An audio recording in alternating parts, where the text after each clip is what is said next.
Bachelor of hotel management లో university first rank, second rank, third rank. Sun International, Visakhapatnam, Hyderabad. ఇదిగో sir bill. My God, 30 రూపాయలు. జేబులో పైసా డబ్బులు లేకుండా 30 రూపాయలు బిల్లు చేశాం. ఇప్పుడు డబ్బులు మనకు అందకపోతే ఏం చేస్తాం? అపశకుల పక్షి, డబ్బుకు మనకెందుకు దిగులు? కాసేపట్లో కన్య అన్నపూర్ణాదేవి వస్తుంది, డబ్బులు తెస్తుంది. వచ్చేసా, డబ్బు తెచ్చేసా. అమ్మయ్యా, సమయానికి వచ్చి సైంటిస్టు, ఇంజనీరు పరువు కాపాడు. నాకు తెలుసు, నువ్వు ఇలా పోషించబట్టే ఈ మాత్రమైనా పరుగుగా బతకగలుగుతున్నావు. అవును, ఇంత ఆలస్యం ఏమిటి? 5 చీరలకు బోర్డర్ వేసా, 20 రూపాయలు తెచ్చేసా. 20 రూపాయల? మా బిల్లే 30 రూపాయలైందే. డోంట్ వరీ, నాతో రండి. వెంకటేశ. సార్, మీరెంత దయగలవారు సార్. నేనా? ఎవరు చెప్పారు? ఒకళ్ళు చెప్పాలా సార్? ఈగల్ని చంపే మందు కూడా టేబుళ్ల మీద వేయడం లేదంటే మీరు ఎంత దయగలవారో తెలిసిపోయింది సార్. ఇప్పుడు మీరు చెప్తేనే గుర్తొస్తోంది. ఒక తెలివైన ఇంజనీర్, నిరుద్యోగి. అయ్యో పాపం, పాపం అయ్యో. ఆకలి భరించలేక మీ హోటల్కి వచ్చాడు. డబ్బులు లేకపోయినా టిఫిన్ చేశాడు. ఎంతో దయగల మీరు అతన్ని ఏం చేస్తారు? నేనేమీ చెయ్యను. ఎముకలు కొట్టి పిండి రుబ్బిస్తాను. చూడండి, అమెరికాలో పుట్టవలసిన ఒక సైంటిస్ట్ పొరపాటున ఇండియాలో పుట్టాడు. మీ హోటల్లో టిఫిన్ తిని బిల్లు కట్టలేని పరిస్థితిలో ఉంటే అతను ఏం చేస్తారు? అతన్ని నేను చంపను. మా హోటల్లో పూరి, బంగాళదుంపల కూర కనిపిస్తే అతనే చేస్తాడు. అమ్మో, ఆ పని మాత్రం చేయకండి. వీళ్ళని మీరే రక్షించాలి. అంటే ఆ సైంటిస్ట్, ఇంజనీర్ వెగోలు వీళ్ళేనా? ఓరు మీ బతుకులు కాపీలో కలప. మీరు చేసిన పనికి శిక్ష ఏమిటో తెలుసా? ఎవరి జీవా నువ్వు మా గురువు కాలం మీద పట్టావు? ఇంజనీర్ అనే గౌరవం లేకుండా బిల్లుకు 10 రూపాయలు తక్కువయ్యాయని చొక్కా లాక్కొని ఇలా బజార్లోకి నెట్టడం న్యాయమేనా చెప్పండి? I Raja, no fear. నీ హోటల్ కు నాటు బాంబు పెట్టా, నీ మొహం మీద యాసిడ్ పొయ్యా. చూడండి బాబు, నిరుద్యోగులన్న జాలి కూడా లేకుండా లాగూర తీసి లాగి అవతల పడేశారు. Fear no, help coming. I Siddappa asking, మీరేనా ఇంకెవరన్నా పడబోతున్నారా? మాతో పాటు ఒక అమ్మాయి కూడా ఉంది బాబు. అమ్మా? అమ్మో, మగవాళ్ళు మీరే ఇలా బట్టలు లేకుండా పడితే ఆ అమ్మాయి ఎలా పడుతుందో ఏమిటో. శివ నువ్వు నిరుద్యోగమేనా? కాదు బాబు, Lakshmi Vilas hotel operator. Be careful. ఏ అమ్మా, బిల్లు ఎగ్గొట్టింది చాలా కాలం నన్నే అవమానిస్తావు అమ్మా. లేకపోతే ఊరుకుంటానా? చూడండి మిస్టర్, మీరే న్యాయం చెప్పండి. బిల్లు కట్టడానికి 10 రూపాయలే తక్కువయ్యాయి, అందుకని సర్టిఫికెట్స్ లాక్కొని వాళ్ళని అవమానిస్తాడా? అవును, ఇప్పటిదాకా ఉద్యోగం లేకపోయినా ఆ సర్టిఫికెట్లు చూసి బ్రతుకుతున్నాం. అవి కూడా పోతే ఇక మేము ఏ ఆశతో బతకాలి? అందుకని పెద్ద దాదాని అనుకున్నావురా? మర్యాదగా వాళ్ళ గుడ్డలు, ఫైళ్లు ఇచ్చేసి. ఎందుకు ఇవ్వాలి? ఇంకా లైవ్ వార్తలు పెట్టలేదు, నన్నే మోసం చేస్తారా? ఎవరిదయా మోసం? నీకన్నా మోసగాడు ఈ టౌన్ లో, ఈ పేటలో ఉన్నాడా? చూడు, అన్ని షాపులు రోడ్డుకు 4 అడుగులు దూరం ఉంటే నీ హోటల్ మాత్రం రోడ్డుకు 4 అడుగులు ముందుకు కట్టే మోసం. అన్ని హోటళ్లు ఇడ్లీ 200 గ్రాములు పెడుతుంటే నువ్వు 150 గ్రాములు పెడుతున్నావు. ప్రతి చోట 80 మిల్లీలీటర్ల కాఫీ ఇస్తుంటే నువ్వు 40 మిల్లీలీటర్లు. ఒక్కసారి మున్సిపాలిటీ వాళ్ళని, హెల్త్ ఇన్స్పెక్టర్ ని పిలిస్తే నీ హోటల్ క్లోజ్. సెంట్రల్ గవర్నమెంట్ కి, స్టేట్ గవర్నమెంట్ కి తెలియని విషయాలు మీకు తెలిసిపోయాయి. మీ కాళ్ళు బ్రూ కాఫీతో కడుగుతాను, మీ పైళ్ళు, మీ బట్టలు మసాలా దోశలా మడత పెట్టిస్తాను. నన్ను వదిలేయండి బాబు, అయ్యి బాబు, నన్ను వదిలేయండి బాబు. ఏమిటి, ఎగిరి కాలుతో తంతే పడిపోయే ఈ కొంప కనీసం 20,000 చేయదు, దీనికి 1,00,000 రూపాయలు కావాలా? నా రేట్ నేను చెప్పాను, అవసరం మీది, ఇల్లు నాది. ఇంకా నయ్యం, గుండు మాది, మంగళకత్తి నీది అన్నావు కాదు. తొందరపడకుండా ఆలోచించి రేటు మళ్ళీ చెప్పి కంగారుగా మేము ఇల్లు కొనాలి, కంగారుగా ఇల్లు పడగొట్టించేయాలి, కంగారుగా ఇక్కడ స్విమ్మింగ్ పూల్ కట్టించాలి, కంగారుగా మా అమ్మాయి గారు అందులో. ఎన్నిసార్లు చెప్పినా అదే మాట. 1,00,000 రూపాయలు ఇచ్చి కొంటే కొనండి, లేకపోతే బయటికి నడవండి. ఎంత పొగరురా నీకు? మమ్మల్ని బయటికి నడవమంటావా? నిన్ను ఎవరతను చూడంత కంగారు పెట్టాడు? మా అల్లుడు బాబు, కొంచెం కోపం ఎక్కువ. అయితే మేము ఎవరో తెలుసుకోకుండా అంత రఫ్గా బిహేవ్ చేస్తాడా? ఎవరతను? ఏం చేస్తుంటాడు? వాడితో మీకెందుకులేండి, ఏదో హత్యలు చేసి పొట్టపోసుకుంటూ ఉంటారు. ఏమిటి, హత్యలు చేసి పట్టుపోసుకుంటాడా? ఊరి సత్యం గోళ, మెల్లగా చెప్పి కంగారు పెడతావయ్యా. బాబు, ఇల్లు కొనకపోతే నాన్నగారు ఊరుకోరు, అమ్మాయి గారు అన్నమైనా ముట్టరు. పెద్ద డబ్బు పోతే పోయింది, కంగారు పడకుండా ఇచ్చేయండి. సరే, ఈ స్టాంప్ పేపర్ మీద సంతకం చేయించు. కంగారు పడకుండా తొందరగా సంతకం పెట్టు.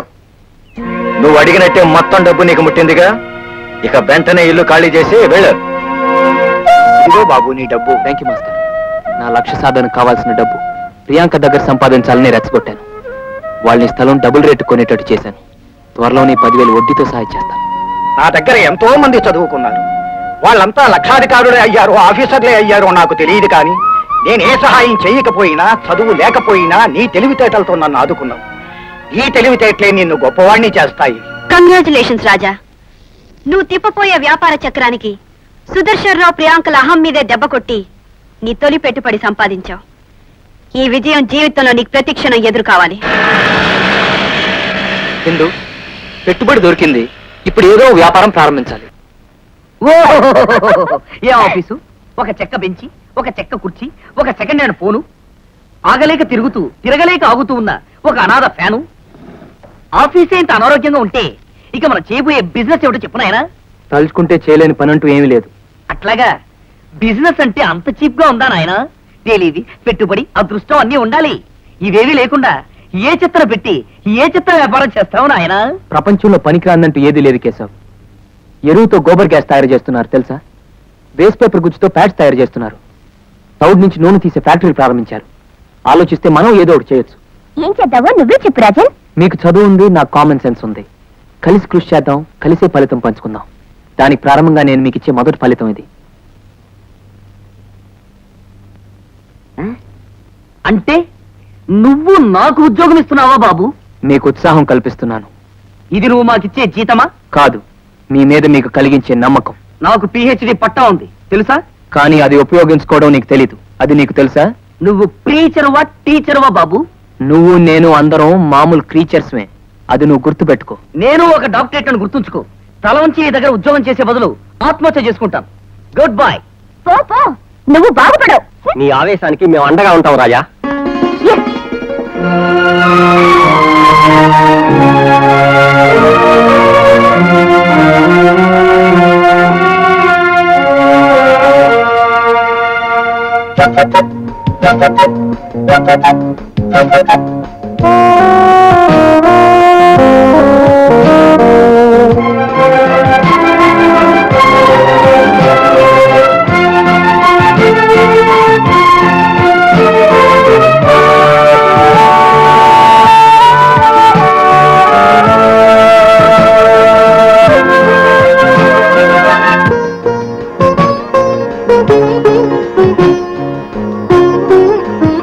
అవును రాజా, నువ్వు అన్నమాట 100% కరెక్ట్.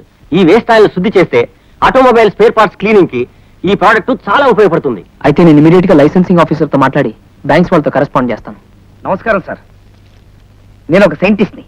ఆ రాజాగారి వల్ల దెబ్బతిని మీ ఆశ్రయం కూడా వచ్చాను. రాజా అంటే? ఎస్ డాడీ, రాజా ఇతను గుడ్ ఫ్రెండ్స్. రాజా నువ్వు ఫ్రెండ్సా? You dirty fellow. తొందరపడకండి సార్, నా దీనగాతో వినండి. నేను చెప్తాను సార్, కూల్ డౌన్. పనికి రాని చెత్త కూడా పనికి వస్తుందని ఆ రాజాగాడు ఓ ఇండస్ట్రీ పెట్టాడట. ఇతన్ని అవమానించి చెత్తను పారేసినట్టు బయట పారేశాడు. సరే, ఈ పనికి రాని చెత్త మనకేమైనా పనికి వస్తుందేమోనని ఇక్కడ తీసుకొచ్చా. చచ్చా, ఈ పనికిరాని చెప్పంతా నా ఇంట్లో ఎందుకు? బయట పారేయండి. నో డాడ్, ఆ రాజాగాడి వీక్నెస్, లోపాలు చాలా బాగా తెలిసిన వ్యక్తి ఇతను. ఇతను మన దగ్గరే ఉంటే మనకి చాలా యూస్ఫుల్ గా ఉంటుంది. ఓ కరెక్ట్. ఏ నిన్ను చెత్త అన్నందుకేం బాధపడకు. పర్వాలేదు సార్, మీరు యహపో అన్నా వహవా అన్నట్టు వినిపిస్తుంది సార్ నాకు.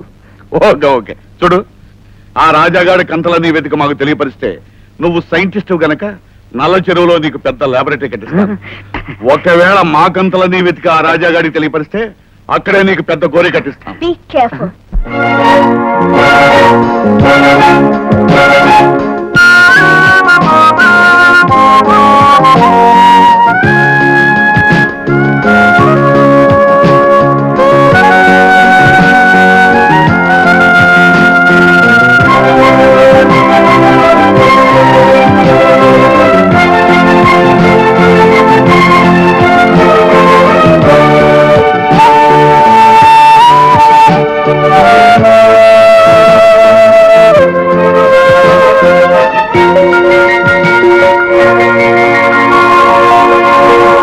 ఈనాటి ఈ సభకి ఎంతో చరిత్ర ఉంది. ఈ దేశం నాకేం చేసిందని విమర్శిస్తూ కూర్చునే నిరాశావాదుల్లా కాకుండా నా దేశానికి నేనేం చేశాను అని ఆలోచించే యువకులున్నారని శ్రీ రాజేంద్ర కుమార్ గారిని చూస్తేనే అర్థమవుతుంది. ఈ ప్రపంచంలో పనికిరాని వస్తువు అంటూ ఏదీ లేదని వేస్ట్ ఆయిల్ లూబ్రికేట్ చేసే పరిశ్రమను ప్రారంభించారు రాజేంద్ర. రాజేంద్ర కుమారుల స్వయం ఉపాధి కల్పించుకోవాలని కృషి చేసే ఏ యువకునికైనా మా ప్రభుత్వ ప్రోత్సాహం అండదండలు ఎప్పుడూ ఉంటాయని సవినయంగా మనవి చేసుకుంటూ ముగిస్తున్నాను. ఆహుతులైన పెద్దలందరికీ నా వందనాలు. ఒకప్పుడు రోజువారి కూలీతో జీవనం గడిపే నాకు జీవితంలో ఎన్నో సంఘటనలు, అవమానాలు కొరడా దెబ్బల్లా తగిలాయి. నాలో పట్టుదలని, పౌరుషాన్ని రెచ్చగొట్టాయి. అప్పుడు ఏదో ఒకటి సాధించాలని నిర్ణయించుకున్నాను.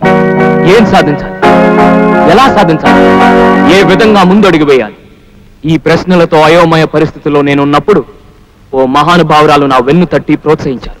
ఆ మహానుభావురాలే రాజేశ్వరీదేవి. వారిని కూడా వేదిక మీదకి రావాల్సిందిగా కోరుతున్నాను.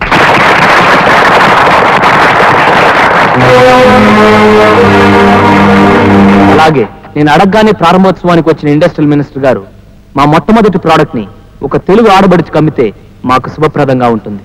ఆ తెలుగింటి ఆడబడిచి ఎవరో కూడా మీరే నిర్ణయించండి రాజేంద్ర. ఎవరంటే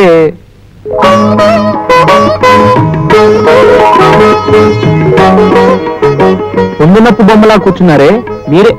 రండి, మీరేనండి, రండి. మంత్రి గారి చేతి మీదుగా ఈ ప్రోడక్ట్ కొనే అదృష్టం దక్కించుకోండి. రామ్మా, రామ్మా.